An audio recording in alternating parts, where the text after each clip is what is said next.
আকাশে শোনা যাচ্ছে ফেরেশতাদের শব্দ। এবার নাসার বিজ্ঞানীরা নিজেদের অজান্তেই আবিষ্কার করলো আসমানে থাকা ফেরেশতাদের জিকিরের ধ্বনি। নাসার একটি গবেষণায় উঠে আসে মহাশূন্যকে নিঃশব্দ ভাবা হলেও আসলে সেখানে প্রতিনিয়ত শব্দ হচ্ছে। গবেষকরা সেই শব্দ শুনে বলছেন যেন বিলিয়ন বিলিয়ন মানুষ একসাথে গান গাইছেন। কিন্তু 1400 বছর আগে শবে মিরাজের রাতে রাসূলুল্লাহ সাল্লাল্লাহু আলাইহি ওয়াসাল্লাম বলেছিলেন মহাকাশে প্রতিনিয়ত ফেরেশতারা জিকির করছে। তবে কি বিজ্ঞানীরা এবার রেকর্ড করলো ফেরেশতাদের জিকিরের ধ্বনি? হযরত আবু যর রাদিয়াল্লাহু তাআলা আনহু বলেন, রাসূলুল্লাহ সাল্লাল্লাহু আলাইহি ওয়াসাল্লাম যখন মিরাজ থেকে ফিরে আসলেন তখন তাকে প্রশ্ন করা হয়, আপনি আকাশে কি দেখেছেন বা কি শুনেছেন? উত্তরে রাসূলুল্লাহ সাল্লাল্লাহু আলাইহি ওয়াসাল্লাম বলেন, আমি যা দেখেছি তোমরা তা দেখো না, আর আমি যা শুনেছি তোমরা তা শোনো না। আকাশে প্রচন্ড কাঁপুনির শব্দ হচ্ছে, আর তা হওয়ার কারণ আছে। আকাশে 4 আঙ্গুল পরিমাণ জায়গা খালি নেই, সবখানেই ফেরেশতারা সিজদায় আছেন আর আল্লাহ তাআলার জিকির করছেন। রাসূলুল্লাহ সাল্লাল্লাহু আলাইহি ওয়াসাল্লাম হাদিসটিতে প্রচন্ড ঝাঁকুনির মতো শব্দ হচ্ছে বলে। আগে বিজ্ঞানীদের ধারণা ছিল মহাকাশ যেহেতু বায়ুশূন্য স্থান, সেখানে শব্দ হওয়া সম্ভব নয়। কিন্তু মহাকাশ গবেষণা কেন্দ্র নাসার একাধিক গবেষণায় বর্তমান সময়ে এটা প্রমাণিত হয়েছে যে মহাকাশে শব্দ হচ্ছে।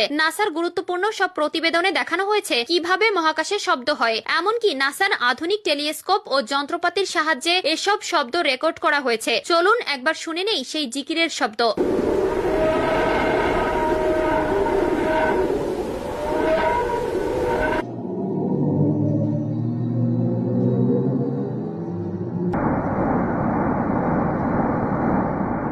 নাসার গবেষক ও বিজ্ঞানীরা বলছেন আকাশে ছড়িয়ে ছিটিয়ে থাকা বিভিন্ন কণা বা নক্ষত্রের রেডিয়েশনের কারণে এ কম্পন বা ভাইব্রেশনের সৃষ্টি হয়, আর এ কারণেই শব্দের উৎপত্তি। শব্দগুলো ইলেকট্রোম্যাগনেটিক ওয়েভ আকারে থাকে, পরে সেগুলোকে শব্দ তরঙ্গে রূপান্তর করা হয়। একটু খেয়াল করলে দেখা যাবে যে রাসূলুল্লাহ সাল্লাল্লাহু আলাইহি ওয়াসাল্লাম 1400 বছর আগেই বলেছিলেন যে আকাশে কাঁপুনির শব্দ হয়। নাসা বর্তমানে বলছে শব্দ মূলত কাঁপুনির কারণেই হয়। এমনকি গবেষণার সাথে যুক্ত একজন গবেষক বলেন, এই শব্দ শুনে মনে হচ্ছিল যেন বিলিয়ন বিলিয়ন মানুষ একসাথে জিকির করছে। অথচ হযরত মুহাম্মদ সাল্লাল্লাহু আলাইহি ওয়াসাল্লাম 1400 বছর আগেই বলেছেন যে ফেরেশতারা একসাথে আল্লাহর জিকির করছেন। আমেরিকার মহাকাশ গবেষণা সংস্থা নাসা এমন শব্দ আবিষ্কার করেছে ঠিকই, কিন্তু তারা এর পেছনে বিভিন্ন কারণ বর্ণনা করছেন।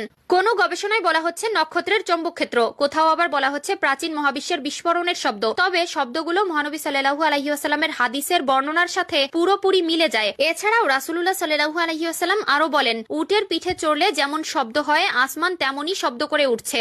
আর এই শব্দ তার জন্য ঠিক আছে, কারণ তাতে 4 আঙ্গুল পরিমাণ জায়গা এমন নেই যেখানে কোনো ফেরেশতা নিজের মাথা আল্লাহর জন্য সেজদার নিমিত্তে অবনত করেনি। আল্লাহর কসম, আমি আল্লাহর বরত্ব ও প্রতিশোধ গ্রহণ যেরূপ জানি, তোমরা যদি সেরূপ জানতে অবশ্যই তার শাসনের ভয়ে কম হাসতে এবং অনেক বেশি কাঁদতে, আর অধিক ভয়ের কারণে নারীদের নিয়ে বিছানায় আরাম করতে পারতে না, বরং উচ্চস্বরে আল্লাহর কাছে পানাহা চাইতে চাইতে